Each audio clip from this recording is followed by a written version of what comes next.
दोस्तों ले देके इस बार हरियाणा चुनाव में बीजेपी को एक मुद्दा मिला था कि कांग्रेस में देखिए कितनी गुटबाजी है। कांग्रेस में देखिए दलित नेता कुमारी शैलजा का कितना अपमान हो रहा है। कुमारी शैलजा को तो मुख्यमंत्री रह चुके मनोहर लाल खट्टर ने ऑफर भी दे दिया कि वो हमारी पार्टी में आ जाएं। दोस्तों इन तमाम अटकलबाजियों के बीच कुमारी शैलजा खुद आई हैं सामने और उन्होंने जो बात बोली है वो अपने आप में इस बात का प्रमाण है कि कांग्रेस पार्टी ने अपने अंदर जो गुटबाजी है उस पर लगाम लगा ली है और अब कुमारी शैलजा ही नहीं, राहुल गांधी और प्रियंका गांधी भी मैदान में उतरने को तैयार है। दोस्तों आज तक के प्रोग्राम में अंजना ओम कश्यप ने कुमारी शैलजा से सवाल पूछा। कुमारी शैलजा गांधी परिवार की करीबी मानी जाती हैं, पूर्व में मंत्री रह चुकी हैं, सांसद रह चुकी हैं, मुख्यमंत्री कैंडिडेट तो है ही और साथ साथ में एक बड़ा दलित चेहरा भी है, न केवल हरियाणा बल्कि अखिल भारतीय कांग्रेस पार्टी जो है उसके संगठन में आप कह सकते हैं। कुमारी शैलजा बहुत पुरानी नेता है, खाटी कांग्रेसी है। इनके परिवार से भी इनके जो पिता हैं वो कांग्रेसी रहे। तो कुमारी शैलजा को लेकर हाल के दिनों में हरियाणा में तमाम तरह की बयानबाजियां हुई।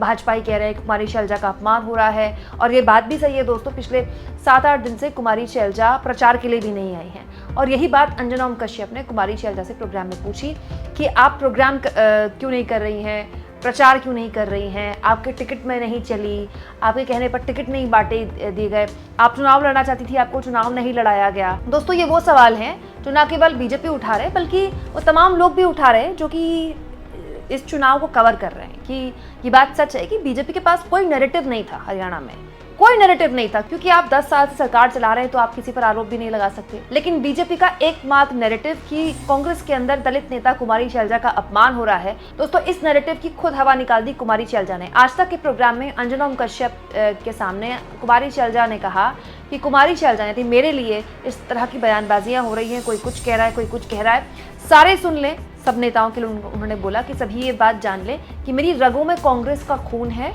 और मेरे पिता भी कांग्रेस के तिरंगे में यानी कि कांग्रेस के सिंबल वाले झंडे में लिपट कर गए थे और मैं भी वैसे ही जाऊंगी।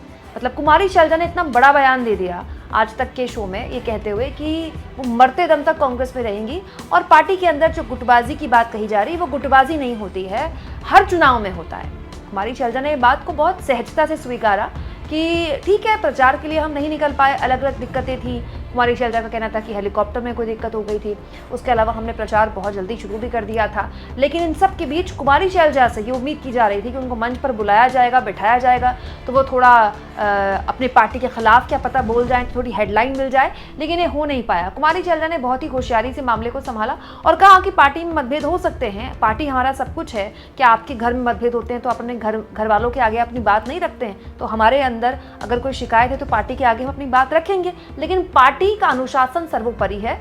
ये बात बार बार कहकर मंच से कुमारी शैलजा ने न केवल गोदी मीडिया के प्रोपेगेंडे की हवा निकाली बल्कि बीजेपी के उस नैरेटिव से भी उसको दूर कर दिया जिसके जरिए बीजेपी चुनाव में जा रही है। लगातार बीजेपी पिछले 1 हफ्ते से ये कह रही है शैलजा का अपमान, शैलजा का अपमान, शैलजा प्रचार भी नहीं कर रही। और अब खबर आई है दोस्तों कि आखिरकार इस पर भी कांग्रेस पार्टी ने नकेल कस ली है। सुनने में आ रहा है कि अगले हफ्ते से न केवल कुमारी शैलजा प्रचार करने वाली हैं बल्कि राहुल गांधी और प्रियंका गांधी भी हरियाणा आने वाले हैं। क्योंकि बहुत से लोग ये भी सवाल पूछ रहे थे कि राहुल गांधी अब तक रैली क्यों नहीं कर रहे हरियाणा में। बहुत से लोगों ने कहा कि राहुल गांधी भूपेंद्र सिंह हुड्डा से नाराज हैं।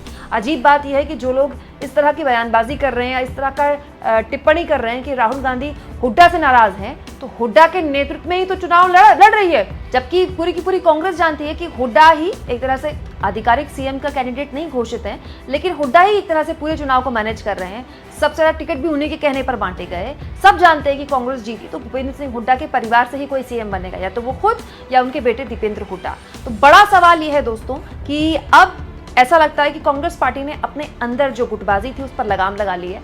माना जा रहा है कि कुमारी शैलजा ने कल कांग्रेस पार्टी के राष्ट्रीय अध्यक्ष मल्लिकार्जुन खड़गे से मुलाकात की, पार्टी दफ्तर में वो थी और उनको मना लिया गया है। पिछले काफ़ी दिनों से उनको मनाने का प्रयास हो रहा था और ऐसा लगता है कि राहुल गांधी या प्रियंका गांधी ने उनको मना लिया, क्योंकि जैसा कि मैंने कहा कि गांधी परिवार की काफ़ी करीबी रही हैं कुमारी शैलजा। अब बड़ी बात यह है दोस्तों कि कांग्रेस पार्टी ने तो अपने जो सिक्के थे, अपनी जो गोटियाँ थी वो सेट कर ली। कांग्रेस पार्टी ने तो अपने जितने भी गुटबाजी थी, आप कह लीजिए पार्टी के अंदर मतभेद थे, उसको ठीक चुनाव में सेटल कर दिया और अगले हफ्ते से वो प्रचार करने भी उतर जाएंगे।